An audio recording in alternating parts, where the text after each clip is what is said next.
yểm trợ tôi. Đen rồi.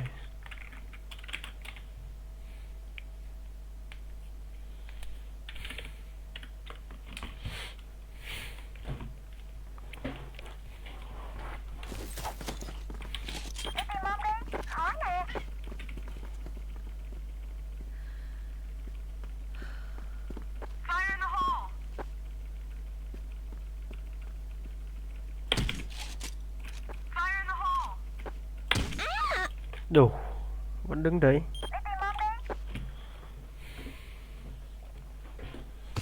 Lại mệt đấy nhỉ, team này lại mệt đấy.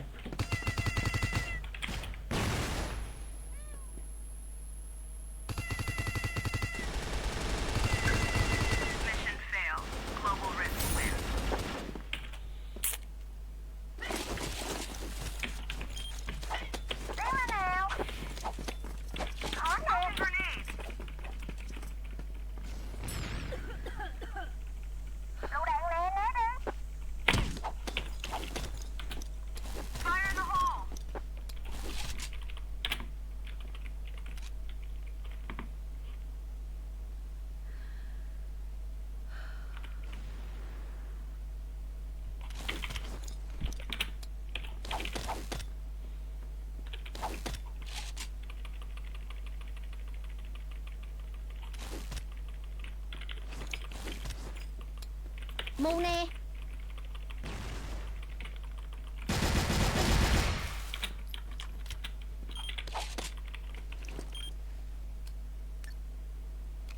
Đặt bom mà a. Thôi. Ẩu rồi.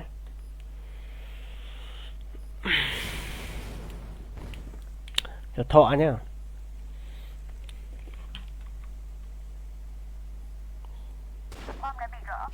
Danh này sao ghép được? Mùa này có cho ghép nữa đâu mà. Có cho ghép với ai đâu, phải đi một mình mà.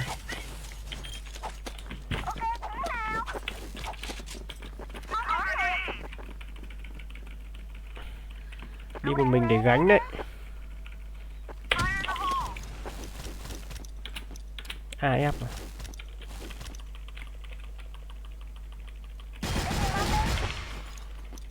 Khói nè.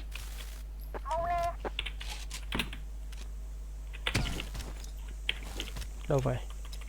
Lựu đạn nè, né đi. Mù nè. Lên lại A cái xem nào. Ô thằng này điếc à?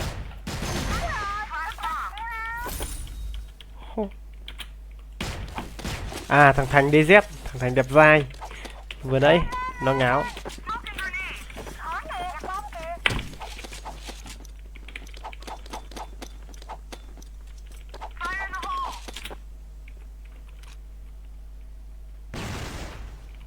Quay à.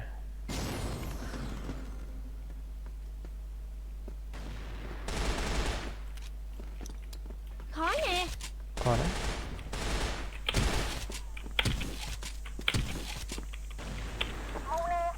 Lựu đạn nè, né đi. Mất bom à? Thấy bom rồi. Bom ở đây.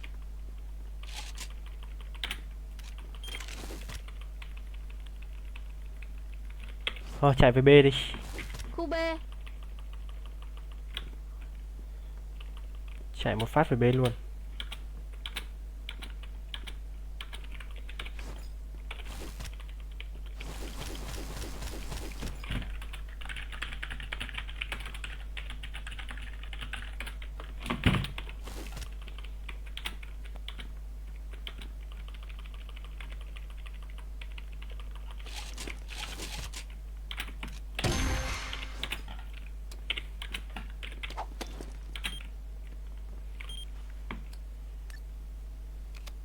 Đã đặt bom ở khu B. Mù nè.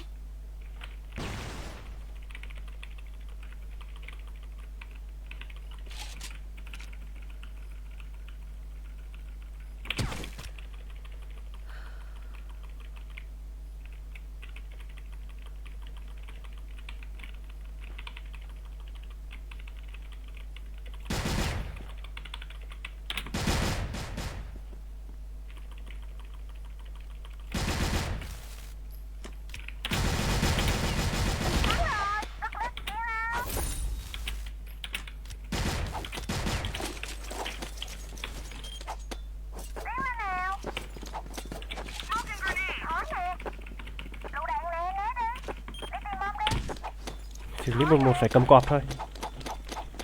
Mythical trở lên đua được mà. Được đua mà. Không đua được.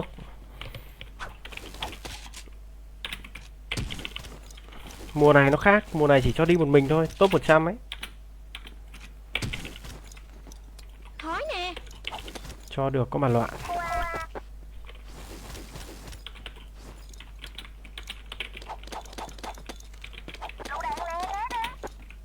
Lựu đạn nè, né đi.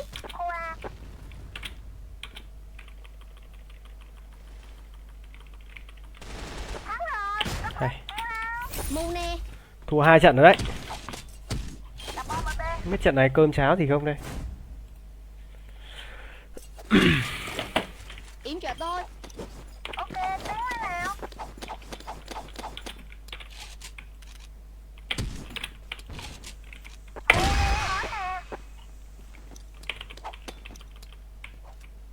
Khói nè.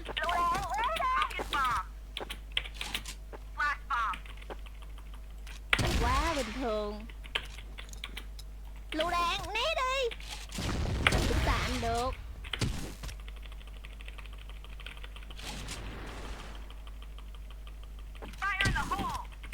Thật kỳ diệu. Thằng này sắt. Quá hư cấu.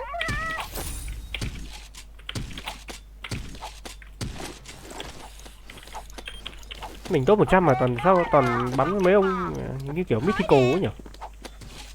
Thật sự luôn.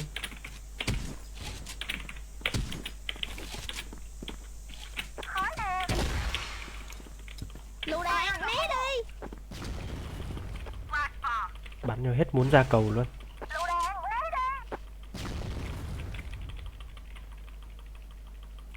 Quá bình thường.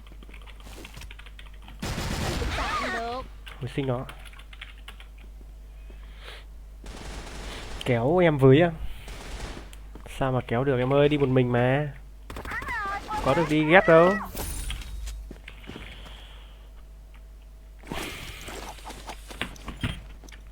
Cẩn thận, sau lưng. Khói nè.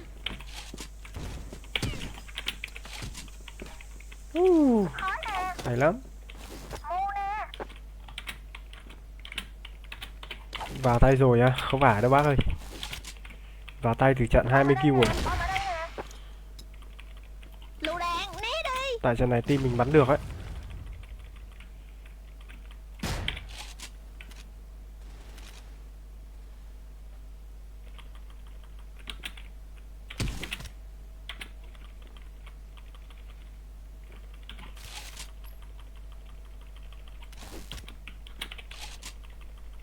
Lên đây chết.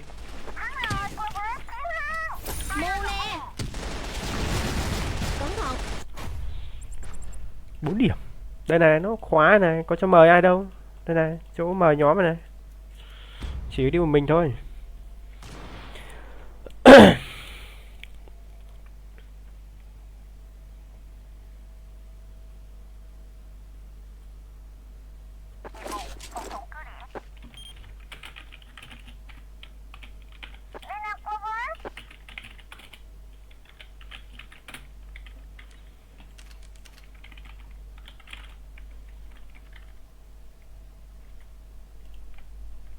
Khu B.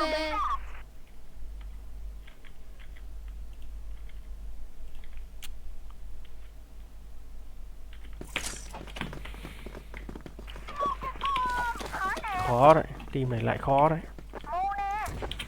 Khói nè. Lựu đạn né đi. À sao á. B. B hay A vậy?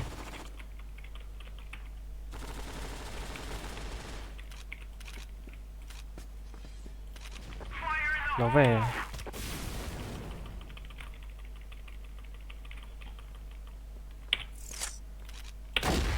Bom rơi này. Có hàng nè. Quá bình thường. Mù nè.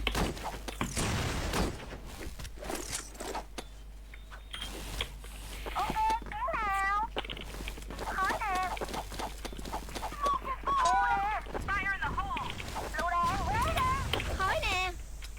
Lựu đạn né đi.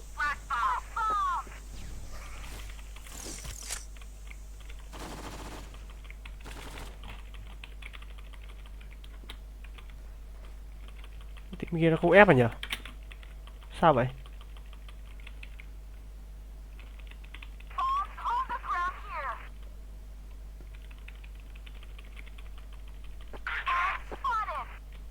Đâu hết rồi ta?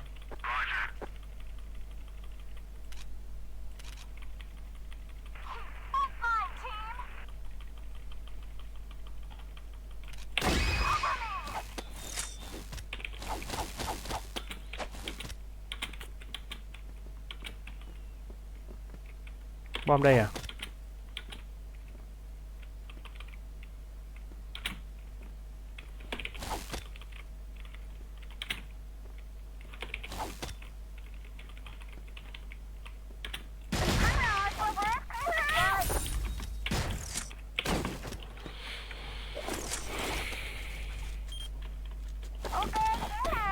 À bắn nét thế à?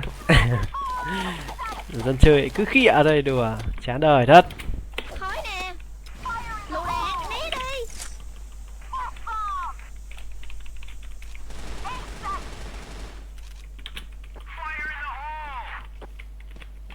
Đánh A hay sao ấy? À, team nó nhạt nhẽo thế nhỉ?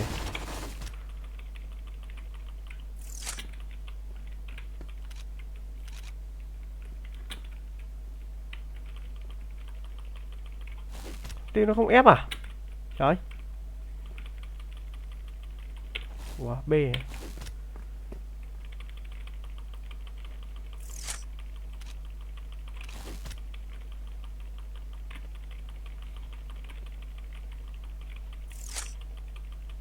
Bom đơ nè. Quá bình thường. Nhìn cái gì? Anh cứ lên năm em tặng anh bắt phở mai ăn sáng anh Huy giàu nha. Mu nè. Ok anh Phong nha.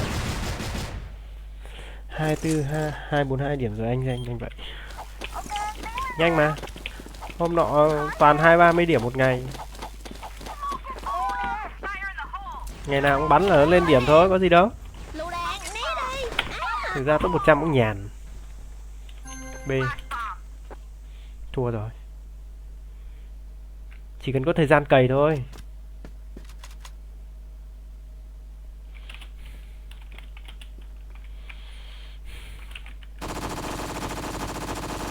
Nó clear 5 rồi, nó clear 5 rồi.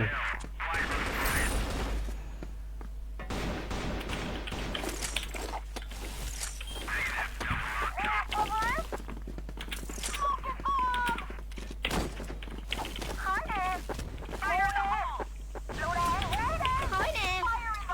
Lựu đạn né đi.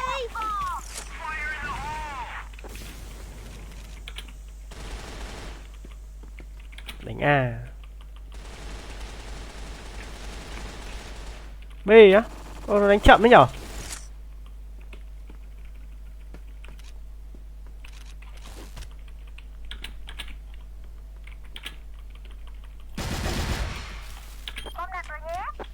A rồi.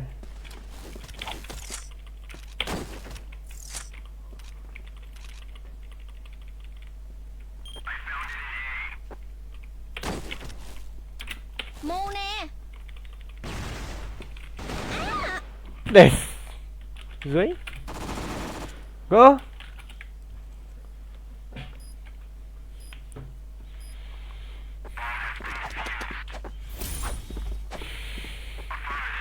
Nãy vừa clear xong, vừa clear 5 xong. Đùa.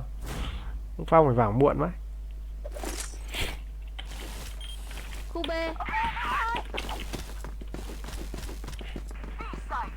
Khói nè. Ui giời ôi.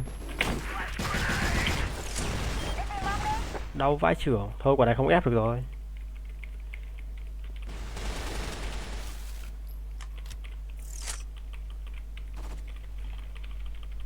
Đúng một que luôn này.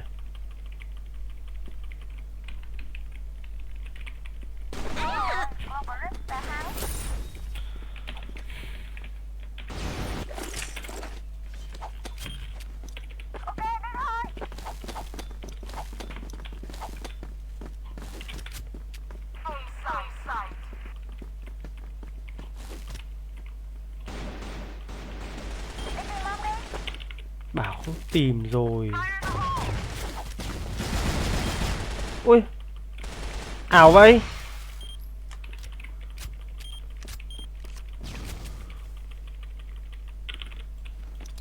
Khó nè. Méo hiểu.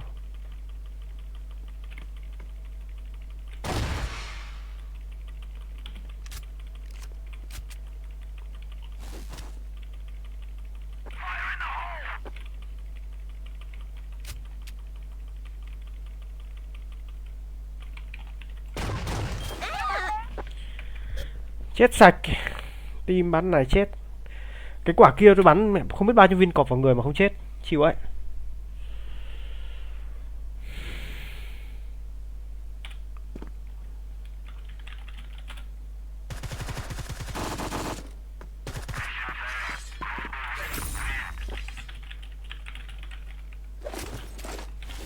Khu B.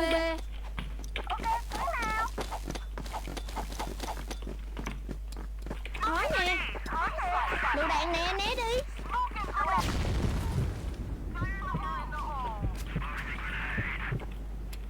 Mù nè.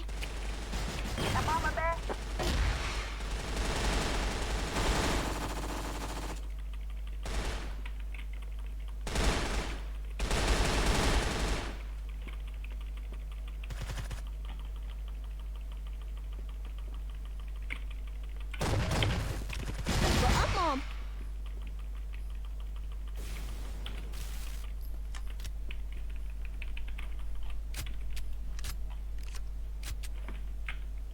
Đã rõ. Thằng này phá game. Phá.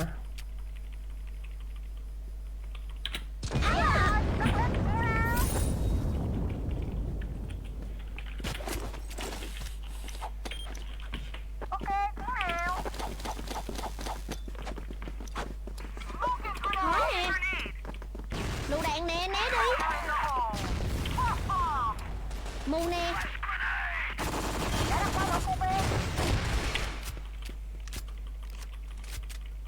4 bắn 2 đấy. Một thằng phá rồi. Hay. Cửa sổ. Đây, thằng này phá. Win rồi anh em ơi. Làm tốt lắm.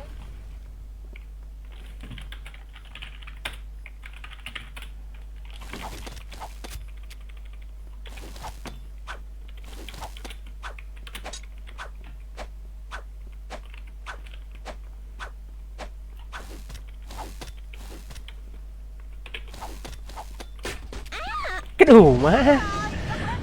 Vẫn liếm được mạng mình. Sao Facebook em không thấy thông báo gì nhỉ? Nãy em bắn một mình. Hu hu. Vãi cả trưởng em. Chịu em. Thế thì chịu em luôn. Mở nhạc nghe nhá.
Khu B.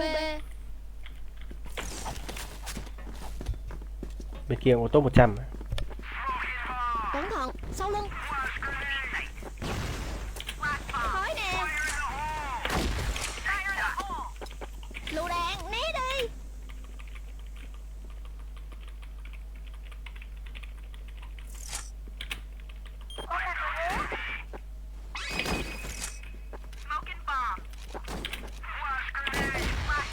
Mù nè.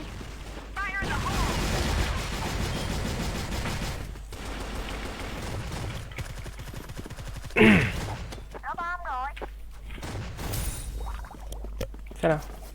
Bên kia thằng ảo tung chảo bên kia. Lại phá rồi. Hay rồi, hay rồi, hay rồi. Khu B. Khói nè. Lựu đạn, né đi. Lỗi rồi.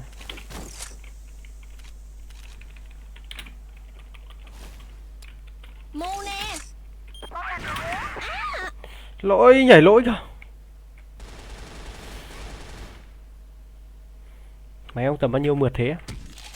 Đợt trước mua cách đây 4 năm rồi. 4 mấy, đợt đấy mua 4 mấy. Cách đây 4 năm rồi. Chưa cài Win lại lần nào luôn. Khu B.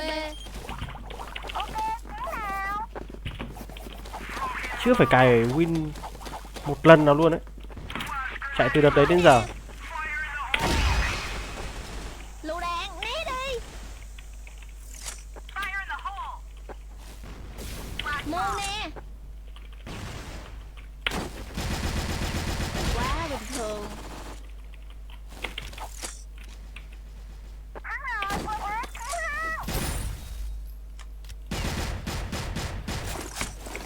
Khu B. Khu B. Anh chơi Zô mày 2 trận liền rồi, chán thế ở đâu. Lần sau không có thông báo thì cứ vào trang tìm nha em ơi. Lựu đạn, né đi. Mu nè.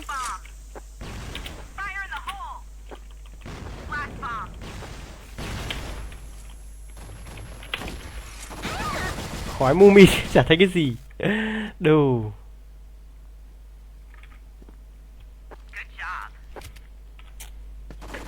Muốn mấy chẳng mượt. Thích cái là chả phải cài lại Win luôn. Nó mạnh, phê.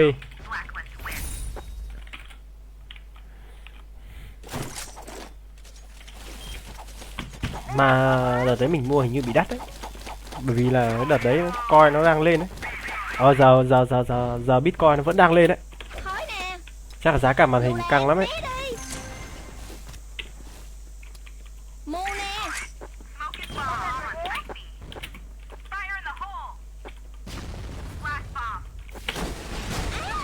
Trời ơi, không ai vào B luôn à?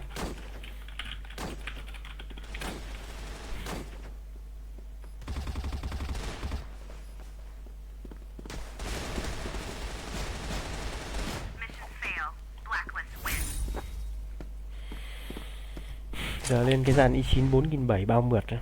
Đấy, bao nhiêu tiền cho vừa? Bitcoin thì đang bao nhiêu? 60.000 đô à? Hay là 6 mấy nghìn đô một bit rồi? Lựu đạn nè, né đi. Quan trọng có tiền mua khống mới là chuyện.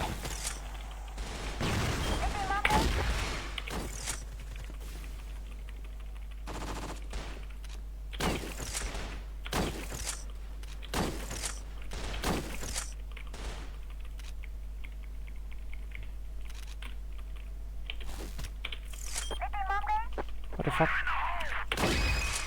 Đâu vậy?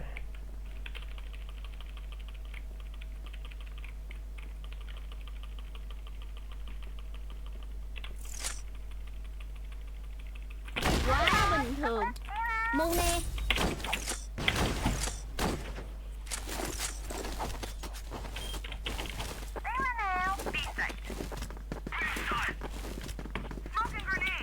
Khói nè. Lựu đạn nè, né đi.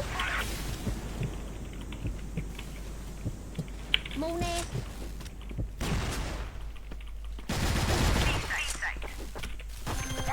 Hay quá.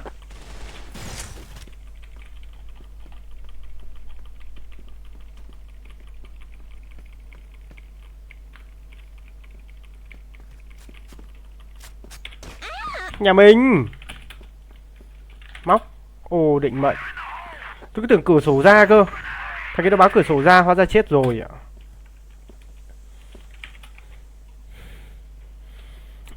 Tầm 10 củ mượt không? 10 củ chưa tính màn thì còn mượt.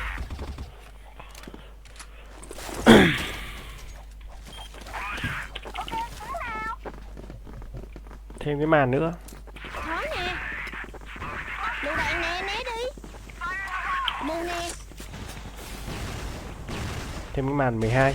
Tầm đấy, một bộ luôn.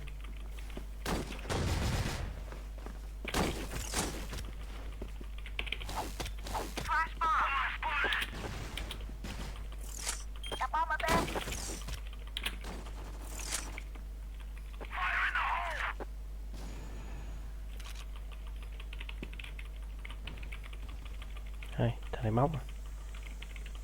Móc à?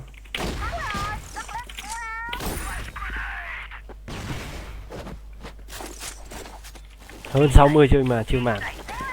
Đầu tư hơn 60 chỉ để chơi game hơi phí. Không có tiền. Đối với mình người không có tiền thì nó thế. Ôi giời.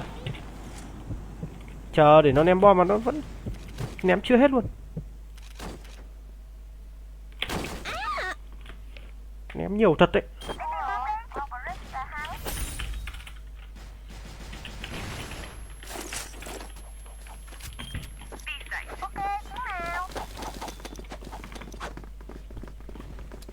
Khói nè. Lựu đạn nè, né đi. Đủ, ném nhiều lắm.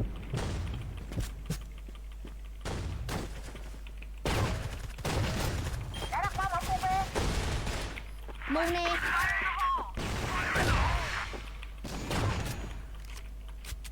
Quá bình thường.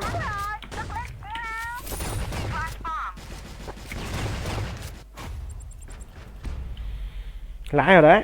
Bắt đầu lãi rồi đấy.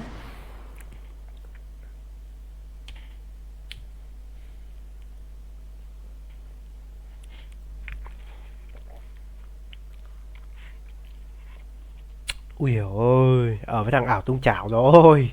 Hỏng rồi.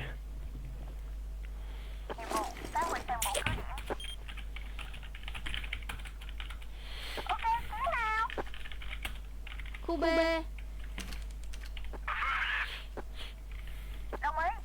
Để mai nha anh, ok em ơi. Mình không có tiền thì 60 củ nó nặng. Còn người có tiền nó khác chứ. Hắt xì hơi nó cũng ra tiền thì tính gì. Lựu đạn nè, né đi.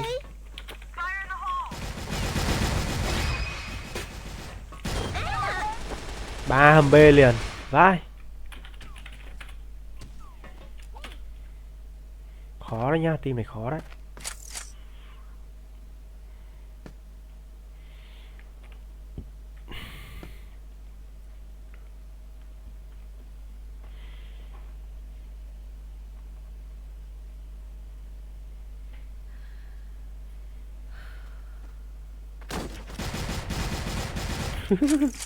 Hầm B. Snip.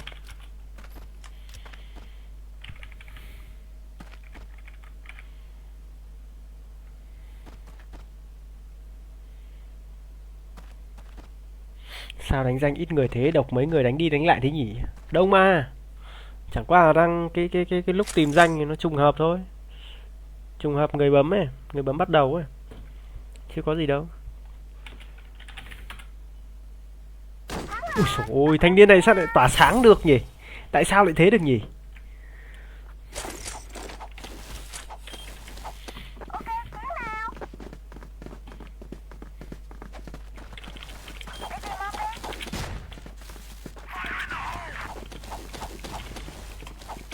Bắn mấy van nó ngáo thế mà bây giờ lại tỏa sáng 3-0 luôn. Ăn hên thôi, tí âm mạng giờ. Tin không? Tí nó âm mạng giờ ấy. To be where it was TV and radio side by side. Okay, I can understand that. And you didn't have the TV shows like Extra, Inside Edition, and all those other tabloid shows. So it was basically your local media, maybe some national TV, then radio, and that was pretty much it. So now it goes national TV, local TV, then it goes .coms, radio, and then one event. I was at the end of the line.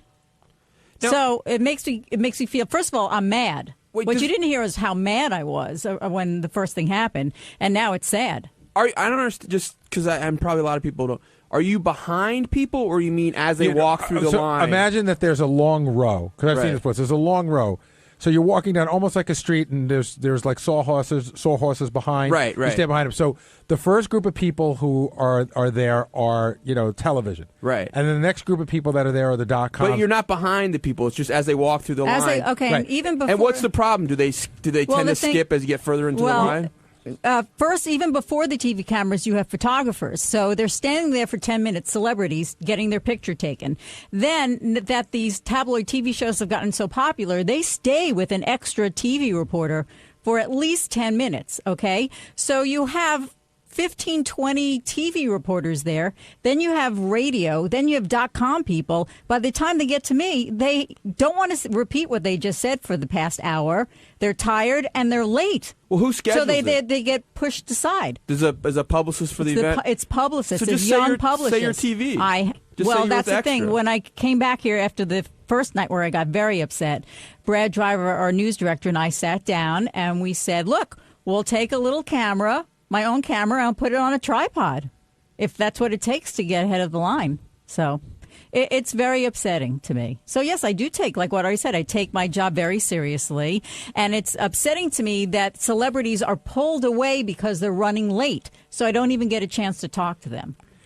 Have you ever tried to sort of lay down the law when you're there and say, hey, I deserve a shot just like this .com guy in front of me or something? Like, have you ever sort of taken a stand when somebody gets whisked away?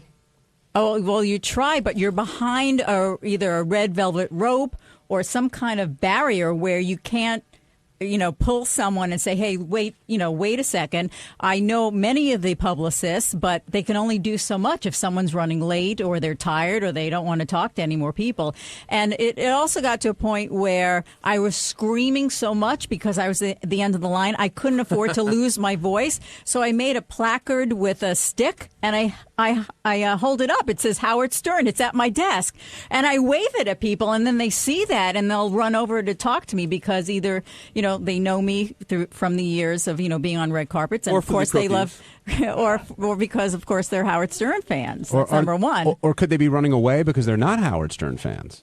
Well, that happened last night, too. Of course, that happens. So, yeah, you can only imagine I'm behind a rope and they're walking down the red carpet. And TV reporters can get in front of the rope because they don't want to block their TV camera. What? So they have that going for them, too. Gary, were you aware of all this red carpet politics? Yes. Yeah, because it used to go on with John all the time when he would go out. But it's just sort of the way it is. I think Lisa's blowing it up to be a bigger deal than it is. It's always a hustle and bustle there. You always have to elbow your way in. You have to scream out. It's always been the same way. I think, Lisa, I think you need a distraction, like hot, sweaty sex or something. No, don't even go there. No, but it's just it's always been a struggle on the red carpet, always. It's gotten worse. That's what I said today. It's gotten worse. Right. So you have 20 more people in front of you, people who go, But what can you do about it? Well, I'm trying my best. I made that sign. Right. I try and complain to publicists. Look, the sign works. What can I tell you? It does. Is the placement more about, like, hey, this is considered more prestigious than that? Or is it because we don't want you to block the camera shot? For the TV people, it's you don't want to block the camera shot. And for prestigious, they feel that they're going to get more views, that they'll get more coverage being on a .com than at a radio station and or a satellite radio station. So, Gary, you think Lisa's taking it a little too personally and overreacting? Yeah, I understand. I mean, sometimes lots of jobs get different. Things change over the years. Things get more difficult and get different, and you got to adapt. I understand it's not a good change, but there's change in life every day. I told you, Lisa does not adjust to change well. No, I hear no. Now I feel like you're putting me down and being ridiculous. I know he is. No, I know you are. I think that you're overreacting. I'm not overreacting. I think my opinion. All right. I think that you're overreacting to something that is genuine to you, but not as big a deal as you think, and I think you just sort of have to adapt. And what I told you was the first time that I saw it really changing for the worst, I had a meeting with Brad. I said, what can we do to make it better so that we get better coverage? I reacted right away. So when I saw, like, oh, my God, things are really changing here, and .com's going ahead of me, this isn't good. How can we make it better? Gary, do you think she's overreacting because, literally crying over something like this, or I wasn't because crying. Yeah, you were teary. Your voice upsetting to me. Your voice warbled. Yeah, when I heard it back, because I'm also tired. but not about how seriously she's taking it, because it's her job. Well, no, I get it. Everybody takes their job seriously. Listen, I have trouble getting. If I don't get a guest on the show that I've been working on for a week, I don't cry about it. I just get bummed and I move on. But Gary, you kind of like you were joking around. You said about the hot sweaty sex, but for everyone else, we have family, we have friends. We have a whole life. Like, this is Lisa's whole life. It's my job, and I love it. And Which is good. You're a professional, but this is her whole life. It's not my whole life. It's a part of my life that I take very seriously, and I love my job, and I want to do the best I can. And if everything is working against me and I come back without any sound, I don't have pictures like a TV crew. If they don't get an interview with someone, they can say, and Star Jones was here, and you see her walking down the red carpet. I don't have that luxury. But everything's not working against you. It's just different. You really got moved down the line. It's a little bit more difficult. I've seen these lines before, and I get it. It's not as easy as it used to be, but you shouldn't. It never was easy. I never said it was easy. Maybe it was easier. I said, is that listening to this in the back office, what I'm hearing is that, Lisa, maybe the industry has just passed you by. Like, it sounds like you can't keep up with the new media. Maybe they just need to get someone younger and more aggressive on the red carpet. Where are you guys coming it sounds from? like you're not so insulting. This isn't about me. It's about Howard and getting. It has nothing to do with Howard. Yes, it does. It sounds his like news department. You are no longer aggressive enough to fight your way to the front of the red carpet. Jason, I'm serious. First of all, you wouldn't fit on the red carpet because you're so fat. You would take up 5 spaces. I'll tell you what, they put me in front of the line, Lisa. No, what I'm saying wouldn't. is that, listen, deal with it. Radio's a dying medium. You're part of it, and if you can't keep up with that. I think what Lisa was trying to say was that she's not the one being insulted. It's Howard, because she's got the Howard sign. It has nothing to do it's with Howard being. No, I'm stating her case. Oh, okay. It would be insulting to Howard if Howard were there. Right. At the end of the day, there's lots of times that I don't get the treatment that Howard gets because Howard's not standing behind me, and that's just life. I mean, Grillo seems to be getting the interviews, so, I'm just saying, maybe you're just not aggressive enough. That's all. That's such a horrible thing to say. I'm not aggressive enough? Maybe you're not. If you can't get the interviews you're trying to get, then maybe you are not aggressive enough. You have no idea the types of events that I've been to, how difficult it is to start screaming at people. I have no idea which events Grillo went to, what other media he was up against, or where he was placed. So, no, I'm not going to... I'm hearing a lot of... they're not playing fair. It's too hard. I can't get noticed. No, that's not what I'm saying. And it has nothing to do with Howard, it doesn't sound like. It has everything to do with Howard. Really? Once you put up the Howard Stern note, you said people came over to you. Yeah, because they saw his name. Right. So people still respond positively to Howard. But I'm at the end of the line. The publicists, if they had more respect for us, they would put me closer. Wait a second, Lisa. So, because again, I've seen how these lines work, and it really is. It's like little territories. People come out for the big events, like at the Oscars. They put little tape squares on the red carpet. You can't move off your square. Right. That's your spot. Okay. So you're saying that because you work for Howard, even though you're radio, that you should be moved out of the radio pool and moved up further? What kind of anarchy do you think that might cause? You should bring your own tape. Exactly. What Make your own little Make your own little box. square. John would. But really, do you think that you should be picked out of the radio pool and moved ahead of everybody because you're on the Howard Stern show? I feel that because there's a TV element side to Howard, but not with Howard you. Stern show. Not when you're out. Right. Well, not right now, but that's why I feel like I should take a video camera. But hold on a so second. we have that But element. for the purposes of what they're doing, there at is least at the front of Lisa, the radio people. There's a TV element to the Howard Stern show, but you're not part of it, so you can't expect them to honor that. But they should know what I feel is that many publicists are not aware of the power of Howard Stern here at Sirius XM satellite radio and the amount of listeners that we have. So they just think of, well, we don't hear Howard, so put her at the end of the line, as opposed to, wow, he's got millions and millions of listeners, more so than any of these .coms have viewers, and I should be ahead But I of them. deal with that when I book guests every day. So how would you line Gary's it? aggressive. So how would you line it up if you're lining up the red carpet? Well, how do you think it should last night, go? they were great about it because it was, let's see, there was some German TV station next to me. So see, that's insulting. I agree. Like, you're English speaking. You should be in front of them. No, it's not that. I wasn't familiar with who they were. There were a couple of